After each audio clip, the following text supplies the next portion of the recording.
Good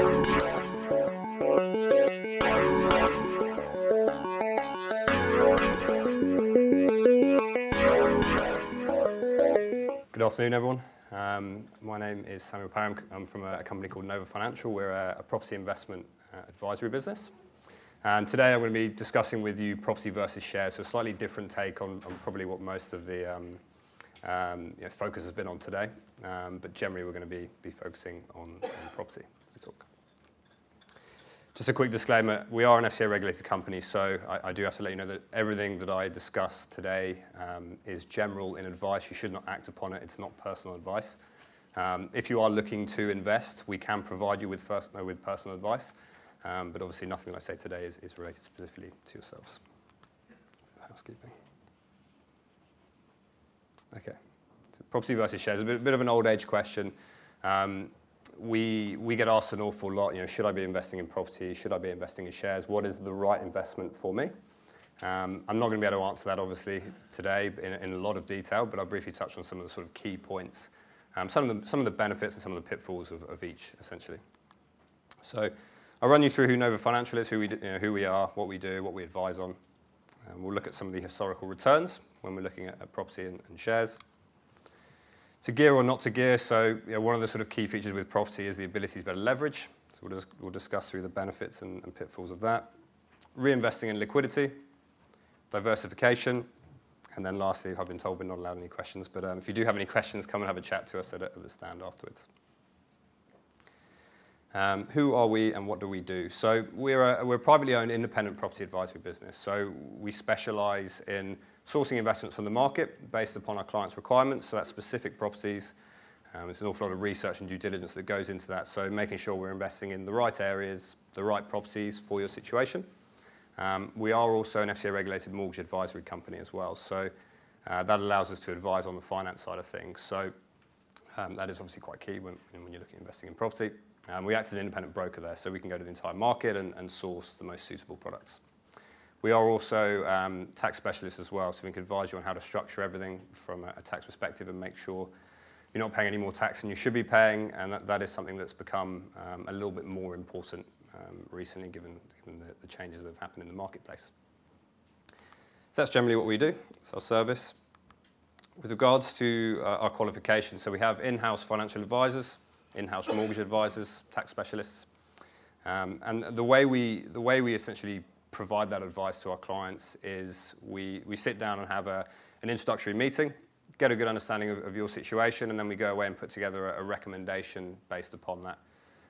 And it's around about a 100-page document that we put together for each individual client, and it goes into a lot of detail on all of the areas that are relevant when we're looking at property. Our experience as well, so our advisory team have well over 100 years of experience between them. I'll run you through a little bit later who's involved in the advisory team, but this is essentially where the expertise and knowledge lies and where the advice is generated from. The other benefit to that as well is it does provide us with a very strong network within the industry, strong relationships essentially, and the main benefit there is that allows our clients to have access to the best of what's out there, which is obviously key. So what makes us different? I'd say probably the main thing that makes us different from most other property companies in the market is we are independent. So we don't have a book or a list of properties. And that allows us to objectively go out and evaluate the entire market and source what is most suitable to you. Whereas most property companies that you will deal with, generally, they have a list of 100 or 200 properties that they're trying to sell. And it is very much a sales approach. So, property versus shares, is the answer simple? Obviously, it's not simple, it never is simple, but we'll start off by having a look at the historic returns, comparing the different asset classes. So this is quite an interesting report that Wrigglesworth produced in 2013. It was called Buy-to-Let Comes of Age. The reason it was called that was the year that buy-to-let mortgages were 18 years old. So they sort of did a review of that. So it looks at the cumulative total returns for the main UK asset classes between 1996 and 2013. So starting off with 75% leveraged property. So essentially that's a 25% deposit put down, and then you're leveraging the rest. So you're taking finance to complete on the purchase. and it essentially looks at what your returns would have been if you invested £1,000 at the beginning of 1996. So 75% leveraged buy-to-let has returned 16.3% per annum on average. Cash-bought buy-to-let, or cash-bought residential property, has produced 9.7% per annum. Commercial property, 7.9% per annum. The FTSE Share All Index has returned, on average, 6.8% per annum. Gilt, 6.5%, and cash, 4%. So some pretty solid returns there.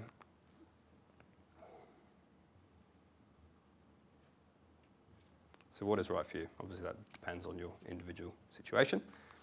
But you know, if we're looking at investing with cash, generally the returns will be pretty similar.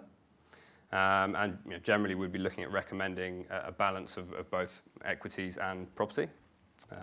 But one of the main benefits with property is that ability to leverage. And if we're looking at a long-term investment period, so say 5 years or longer, generally we find that property is the best vehicle for achieving that sort of financial freedom. The main reason for that is even when we are leveraging, we're able to achieve high yields. So currently you can borrow at around about 2 to 3%, more like the 2% if you're buying in your personal name. If you're buying in a company, you're probably looking at more like 3.5%. So that's the cost of finance, but you can very comfortably get 5, 6, or 7% plus yields. So from a cash flow perspective, it makes a lot of sense. But the main benefit there is obviously, say for example, if you're investing 50,000 of cash, if you're looking at equities, you can buy £50,000 worth of equities, but with property that's leveraged, you'll be buying £200,000 worth of property, and then obviously you're getting your returns on that total amount. So you're able to get high yields, but also utilizing that leverage to build up a portfolio over time. So what I mean by that is as the property grows in value, you're able to remortgage, which releases cash, and that's actually tax-free. And you can then use that as a deposit to buy another property, essentially. So a lot of our clients generally will be remortgaging every sort of 2, 3, or 4 years or so. That will release a deposit they can then use to buy another property, and then that exponentially will increase over time. You can leverage with shares. You can get what's called a margin loan, but generally rates will be around about 6%. Loan to value is a max of 65%. So it's a lot more costly, and it's also higher risk than with property as well, because the lenders have the ability to introduce what's called a margin call or a margin loan call. So if the value of your share portfolio falls, say by 30% in an economic downturn, you might actually get a margin call, which means you have to repay back the loan, which generally will mean that you either have to put in more cash at that stage in a falling market, or you have to sell your shares at that stage. Which is probably going to be at the lowest point and not going to be a good time to sell your shares. So you can leverage, but it doesn't work as effectively. And so switching back to the share side of things, one thing that shares definitely have a benefit over property with is on the diversification side of things. It is very easy when we're investing in shares to put some funds into a unit trust, for example, and get an awful lot of diversification very easily. Property tends to be quite an expensive asset to buy.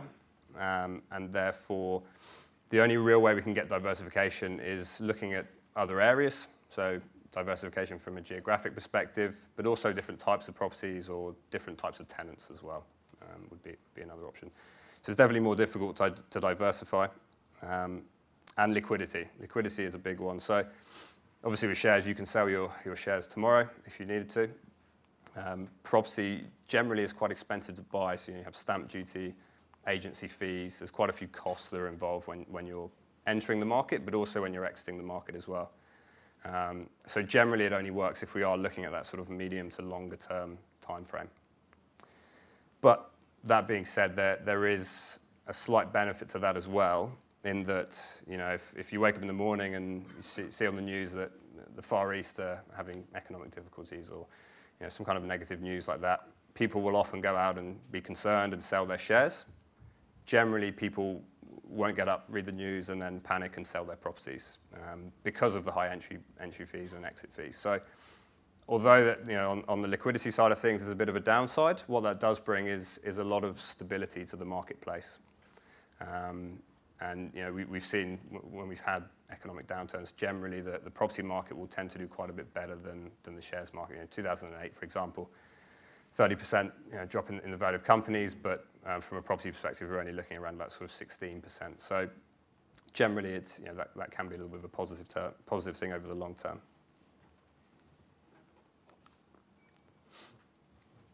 So this is quite an interesting study. So a big part of what we do at Nova is putting together in-depth financial plans for our clients and working out the best way to achieve your goals over the long term, really. So they asked Harvard MBA students, have you set clear written goals for your future and made plans to accomplish them? 3% had goals and they were written down. 13% had goals but they were not written down. And the remaining 84% had no specific goals at all.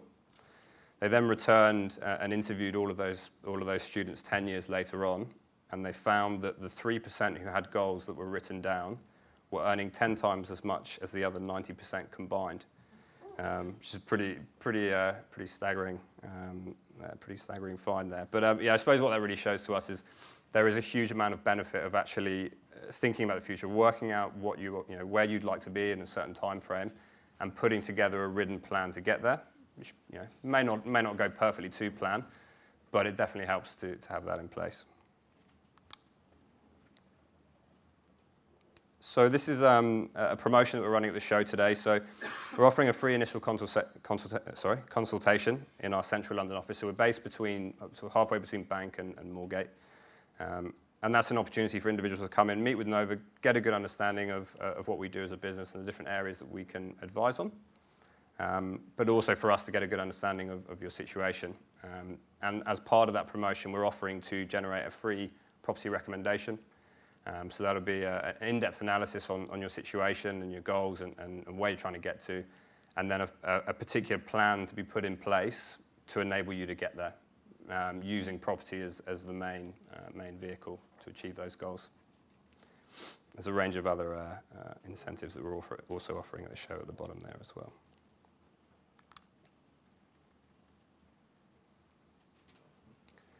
So this is our management team. I mentioned this earlier. This is essentially where the advice from Nova Financial stems from. So Paul Mahoney is our managing director. He's got 15 years of experience in the industry. He's a qualified financial advisor. He's also a mortgage advisor. He's got his own property-focused TV program. He's also the general manager of Spring Financial Group, which is a publicly listed company in Australia that has a very similar business model to Nova Financial. That was what he did previous to Nova. David Alberto is our chairman. So David previously founded Avanta Managed Offices, which is one of the largest serviced office businesses based in London. He actually recently sold that to Regis. So he's bought and sold billions of pounds worth of property over his years. So that really helps to bring in that network I mentioned earlier, strong relationships within the marketplace. Stefan Vadamutu is our operations director, also got 15 years of experience. Again, a financial advisor. He's got a lot of experience within the equities market as well. So that is something that we do also advise on. Pensions and equities are part of what we do. And I suppose the reasons why we advise on all of those different things, the tax structuring, mortgage advice, estate planning, inheritance tax structuring, all of those things are very important when you're considering investing in property. And the benefit that provides to our clients is that they have everything under one roof. Often you'll be dealing with estate agents, mortgage advisors, accountants, etc. And they will be able to advise you from a tax perspective or a mortgage perspective, or whatever it may be, but they're not necessarily considering how that might impact the other side of your finances as well. So it allows us to look at everything from quite a holistic approach. Ian is the head of our advisory team. She's got over 30 years of experience. Previous to Nova Financial, Ian was the CEO of Vail Williams, which is a large real estate consultancy business and surveying firm.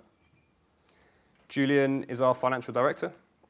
So he's a qualified accountant. He's run various different property businesses over his years. He also ran a large Qatari-based wealth fund that were heavily invested in UK property. So Julian's very handy on the numbers side of things. We do a lot of cash flow analysis and growth forecasting and risk assessments. He's very handy there. And lastly, we have Giles, who's also FCA authorised. He's also got a lot of experience in the property industry and run various different property businesses as well. So that's the management team, and this will be where the advice stems from. And we're not allowed to do any questions, but we have got seminar feedback forms, which if you are interested in coming in for a meeting and taking up the offer with regards to the free property recommendation, if you just want to pop over to the stand at the end of the day, have a chat with one of our team members, and we can get you booked in. Thanks very much.